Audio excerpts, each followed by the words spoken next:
तो बिहार भूमि के लेकर के यहाँ पर सर्वे के लेकर के नई बदलाव किया गया है, उस बदलाव के बारे में समझना, क्या नई बदलाव है, क्या इसमें नई चेंजिंग है, उसके बारे में समझना आप सभी को बहुत ज़रूरी है। चलते हैं जानकारी को, स्क्रीन पर जानकारी को स्टेप बाय स्टेप करके सारा जानकारी को समझाते हैं आपके लिए यहाँ पे। तो आपके लिए यहाँ पर जो भी खुशखबरी है, आपको यहाँ पर कौन-कौन से डॉक्यूमेंट की आवश्यकता पड़ने वाली है, क्या इसमें नई चेंजिंग है, उसको बदलाव के बारे में समझना, चलते जानकारी को स्टेप बाय स्टेप करके बताते हैं। सबसे पहले यहाँ पर देखेंगे तो आपके लिए सबसे पहले खतियान की ज़रूरी यहाँ पर आवश्यकता पड़ता है। बहुत से ऐसे लोग होते हैं इस कंडीशन में, उनका ज़मीन होता है, किसी उस व्यक्ति ने, बहुत सा ऐसा कंडीशन है, बहुत लोगों को यह विवाद है कि यहाँ पे मेरा ज़मीन है, किसी व्यक्ति ने, थर्ड पार्टी ने मेरा ज़मीन को कब्ज़ा कर लिया, मेरे रिश्तेदार ने ही भी मेरा ज़मीन को कब्ज़ा कर लिया, जैसे में आपका भाई हो गया, चाचा हो गया। ऐसे में कंडीशन में होते हैं कि आपका ज़मीन को किसी ने कब्ज़ा कर लेता है, उन्हें आपका ज़मीन का हिस्सा देने से इनकार करते हैं। तो इन कंडीशन में आपको क्या करना है, इसके जानकारी में रिलेटेड जानकारी बताएँगे।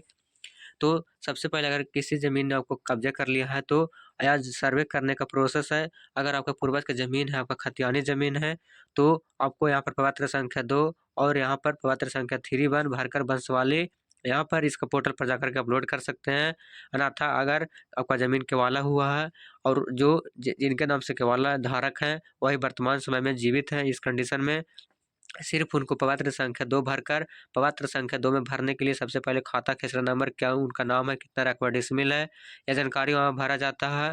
प्रपत्र संख्या 2 में वंशावली में आपको जितने लोग हैं, किनके नाम से ज़मीन था, उसमें उनका कितने पुत्र हैं, कितने लोग रिश्तेदार हैं, जहाँ तकला जिनके नाम तकला भी यहाँ पर वर्तमान समय में जीवित लोग हैं, वहाँ तक ला कर के वह वंशावली में रोकना है, वहाँ तक ला कर के सभी को दर्शाना है। उनका पुत्र का क्या नाम है, उनका बीवी का क्या नाम है, इस कंडीशन में सारा जानकारी को दर्शाएँगे। लेकिन इस प्रक्रिया में देख रहे हैं कि बहुत लोग ऐसा होता है कि वंशावली अपने नाम से बनवा लेते हैं और अपने भाई को, और जो अपने भाई होते हैं उनका भी नाम नहीं वंशावली में डालते हैं। इस कंडीशन में बहुत दिक्कत हो जाता है। तो यह जब समर्पित करेंगे उस पोर्टल पर जाकर आप अर्पण यहाँ पर उस पोर्टल पर जाकर के अपलोड करेंगे प्रपत्र संख्या 2-1 तो वहाँ पर वेरिफ़िकेशन होगा। वेरिफ़िकेशन के बावजूद आपको प्रपत्र संख्या 2 में भर कर के जो जमा करेंगे उसके बाद खानापुरी पर्चा बँटेगा। खानापुरी पर्चा में जानकारी मिलाना होगा कि जो भी रिकॉर्ड दिए हैं सही है कि नहीं।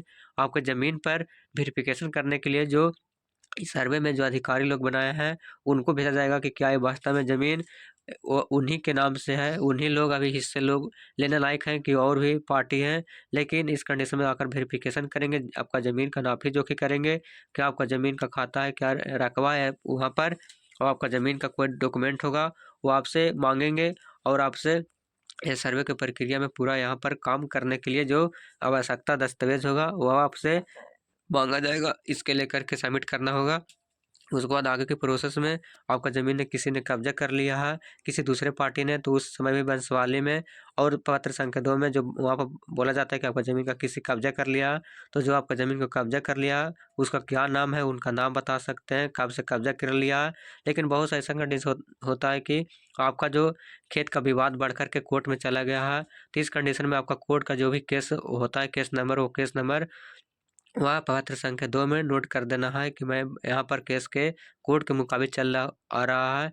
अगर आपका कोर्ट से फैसला मिल चुका है कि आपका वास्तव में ज़मीन आपका है, तो उसका फैसला जो नंबर होता है, वो फैसला को जो नंबर होता है, वह भी वहाँ पर रिफ़रेंस नंबर को वहाँ पर डायल करना है कि आपका ज़मीन आपका 100% आपका है। इस रूप में जानकारी को बताना है।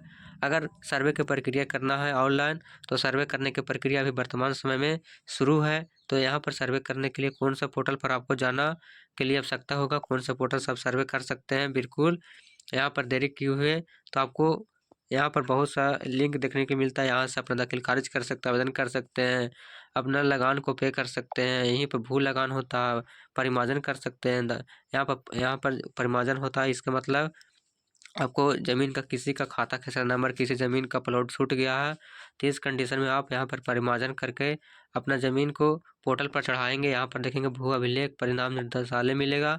इसी लिंक पर क्लिक करेंगे, यहीं से आप ऑनलाइन यहाँ पर प्रपत्र संख्या 2 है, डाउनलोड कर सकते हैं। वंशावली 3-1 यहाँ पर इसका देखेंगे तो यहाँ पर स्वयं घोषणा पत्र 2 समर्पित करें, यहाँ पर क्लिक करना है।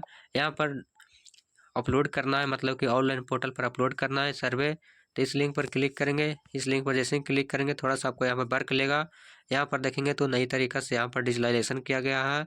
यहाँ पर अपना ज़िला का चयन करेंगे, तो जो भी आपका ज़िला होगा वो करेंगे। वो करने के बाद आगे के प्रोसेस में आपका डिटेल खुलेगा। यहाँ पर जिनके नाम से यहाँ पर करना चाहते हैं सर्वे में, जिनका नाम है वो अभी वर्तमान समय में जो जीवित है उनका नाम डालेंगे, उनका डिस्ट्रिक्ट होगा, स्टेट होगा, आधार नंबर होगा, मोबाइल नंबर होगा, ईमेल आईडी है तो दे सकते हैं, ऑप्शनल के लिए है। वेरीफाई मोबाइल पर क्लिक करके अपना जो मोबाइल नंबर यहाँ पर डालेंगे उस पर ओटीपी जाएगा। ओटीपी डालने के बाद आगे के प्रोसेस में खाता खेसरा नंबर रकबा डिस्प्ले में मांगा जाएगा। उसके बाद पत्र संख्या 2 3 आपका ज़मीन का खतियान होगा या किसी प्रकार की आपका रसीद भी होगा आपके पास, तो सभी को एक फाइल में पीडीएफ फाइल में बना करके अपलोड करके सबमिट करेंगे और अपना सर्वे को कंप्लीट करवाना है। उसके बाद उसका स्थिति चेक करना चाहते हैं कि आप सर्वे कर दिए, अपलोड कर दिए, सबमिट कर दिए हैं, तो उसका स्थिति चेक करना चाहते हैं क्या मैं आवेदन किए हैं, उसका आवेदन की स्थिति क्या है, रिजेक्ट हुआ है, वेरीफाई हो चुका है। चेक करने के लिए यहाँ पर लिंक पर क्लिक करना है। आपको जो भी रेफरेंस नंबर मिलेगा उस रेफरेंस नंबर को इस बॉक्स में फिल करके यहाँ पर एक ऑप्शन मिलेगा सर्च का, तो सर्च करना है। तो सर्च करते ही आपका जो भी यहाँ पर जानकारी होगा खुलेगा कि आपका आवेदन की स्थिति क्या पेंडिंग है, कहाँ पर पेंडिंग है, क्या वेरिफिकेशन हुआ या नहीं, यहाँ पर चेक कर सकते हैं। अगर आप यहाँ पे अपना ज़मीन का यहाँ पर जो भी होता है यहाँ पर होम पर जाएंगे। होम पर जाने के बाद अपना ज़मीन का खतियान निकालना चाहता है, लेकिन खतियान निकालने के लिए हर एक मौजे हर एक यहाँ पर लोग खतियान सभी जगह का नहीं निकाल पाएंगे, क्योंकि सभी का यहाँ पर पोर्टल पर अपडेट नहीं किया गया है। जिसका जिसका पोर्टल पर अपडेट किया गया है जिस मौजे का वही लोग निकाल सकते हैं। निकालने के लिए आपको प्रति पेज के अनुसार 20 रुपया आपको पे करेंगे, आपका डिलीगेशन थ्रू आपको निकल जाएगा। तो यहाँ पर एक ऑप्शन मिलेगा भू अभिलेख का, इस पर क्लिक करना है। इस पर क्लिक करके अपना जो भी डाटा होता है मोबाइल ओटीपी, अब सबसे पहले इसमें अकाउंट क्रिएट करना होता है, अकाउंट बना लेंगे। अकाउंट बनाने के बाद अपना लॉगिन करेंगे। उसके बाद आपको यहाँ पर रिम्यू खतियान मिलेगा, उस पर सिलेक्ट करके अपना डिस्ट्रिक्ट का, अपने ब्लॉक का, मौजा का चयन करके सर्च करेंगे। अपना पेज में देखना उस मौजे में जितने लोग होते हैं सभी को देखना, चेक करना है कि आपके नाम से कौन वाला है। चेक करने के बाद पेज का डिटेल बताना है कि आपका पेज के अनुसार ही आपको पेमेंट करना होगा। अगर आपका खतियान मिलता है तो एक पेज में है, 2 पेज 3 पेज, तो 2 है 3 है तो सभी को सीरियल नंबर से डाल करके वहाँ पर सबमिट करेंगे। उसी के अनुसार प्रति पेज के अनुसार 20 रुपये आपको इसमें चार्ज लगेगा। उसके बाद आपका काम हो जाएगा। यह पूरा प्रोसेस था। वीडियो देखने के लिए बहुत बहुत धन्यवाद। जय हिंद।